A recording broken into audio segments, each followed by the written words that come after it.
This spring so far? I think it's been pretty good. I haven't really had an opportunity to keep an eye on him very much, except when we go in and watch film. You know, we certainly look at all of it. He made a couple of good plays today, and I know he's made progress. But you know, at this point in time, I couldn't say whether we've crossed the threshold or anything. But it's been an improvement. Overall, were you pretty pleased with the way your unit performed today? I guess the only thing we wanted some effort. A little worried about the heat, see if they were going to drag around. I didn't think it was too bad. We'll see on film if they were finishing.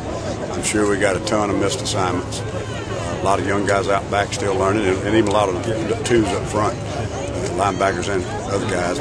I thought they tried to play hard and play physical. It was, to me, a typical first scrimmage.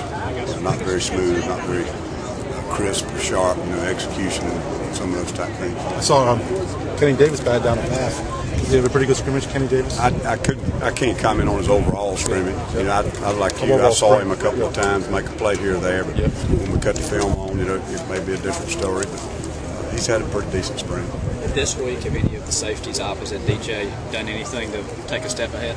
Well, Corey's being the most experienced, I think, has been the most consistent. And then he had a hamstring irritating this morning, so I don't know how many reps he got. Probably the other one back there who's kind of caught our eyes is Marte Maddox. And we moved him from corner to safety to try to get into competition in that position. None of them are doing terribly. They're just way behind and making a lot of mistakes. It's not a lot of times they're not even lined up in the right defense. And hopefully that'll clear up a little bit. But as far as the fundamentals, the technique, and looking like they can become a player that can mix it up in there, I think Marte and Kadarius Marte Maddox, Kadarius, and Corey. Did Chaz go today? Yeah, he went. He got hurt and was out for a while. I don't know how many reps he had. He went back in and played. The fact that Marte played quarterback in high school, does that help him play defensively? Understand scheme stuff? We thought about that. Maybe he has a little more overall knowledge, football knowledge. Sometimes it translates, sometimes it doesn't. I'm not sure. He just seems a little more natural doing some of the things we're asking him to do. Coverage, run support, angles to the ball, tackling. For a kid that played quarterback the whole time for his high school, he really has been a pleasant surprise for us. And for that reason, we moved him inside to try to get in that safety rotation. What's the key for him now? Be consistent from practice to practice now? Is it first improved to you can do it every day? All of them. All those young ones, it's consistency, probably the code word.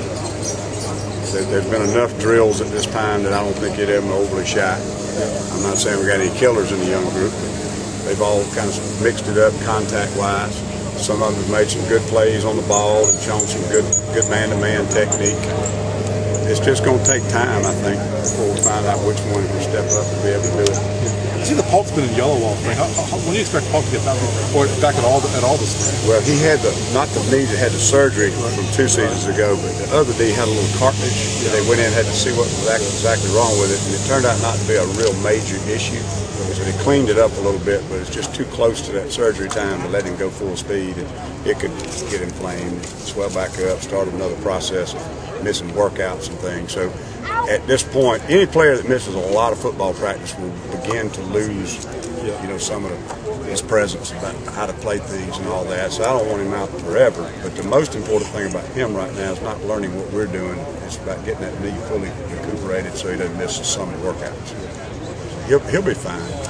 Maybe we could have pressed the envelope and worked him a little bit this spring, but it couldn't have been full contact. If it wasn't full contact, I just don't see where it would have happened. With Rodney and Gilchrist out, and I think Smith got the hit. You guys are pretty short on linebacker right now. We're real thin, but I know y'all get tired of hearing me. It sounds like recording, but anytime you got older players out, it gives younger players a lot of work.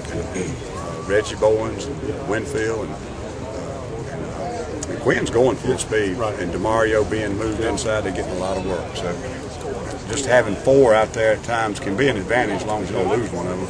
They're getting a ton of reps. How's DeMario making the adjustment from spurt outside linebacker? He's been fine. He misses a few run fits here or there that he's not comfortable with yet. He gives us an element of coverage in there we hadn't had before. He's tough enough, and he likes contact, and I think he really is happy he's moved in there. He struggles with things up in the box sometimes. Such a big, tall kid. People getting on his legs and things like that. But other than that, he's been a plus for us at that position because he can come off the edge when blitzes and he can cover. It seemed like he was pretty enthusiastic about the move. He was. They wanted to make him move. He was. We talked about it earlier and probably should have moved him earlier, but we just got almost to the point we're about to walk on the field and we said, heck, guys, we got to find some deep safeties. And the only way we're going to do it is just let those other two kids go work another position and let's throw these young ones in the fire and see what they do. So we moved Devontae, we moved Mario, and now those young guys are getting all the work. Hopefully when we talk practice number 15, I'll have some positive things to say about those kids, because if I do, it will have been a good move. If we don't, we're going to have to put Devontae back there. If the Holloman move, the spur works out, and you're going to see Antonio going to split snaps, you're going to try to find to get both those guys on the field at the same time. They'll probably split snaps and change it up.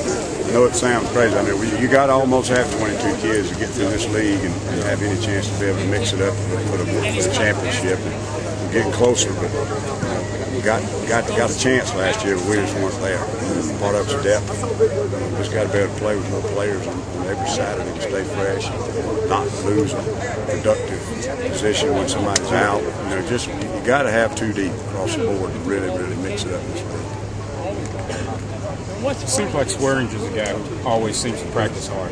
Yeah, DJ's a good player now. He loves contact. He's got one problem.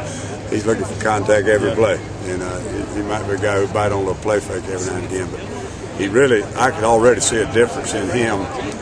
He's always played full speed. He's making some plays on the ball now and getting to some balls that he didn't do last year because he would get himself out of position with some misreads, or either he'd take a bad leverage angle to get there. I've already seen a little improvement on that. Just watching film, he's a lot better than he was.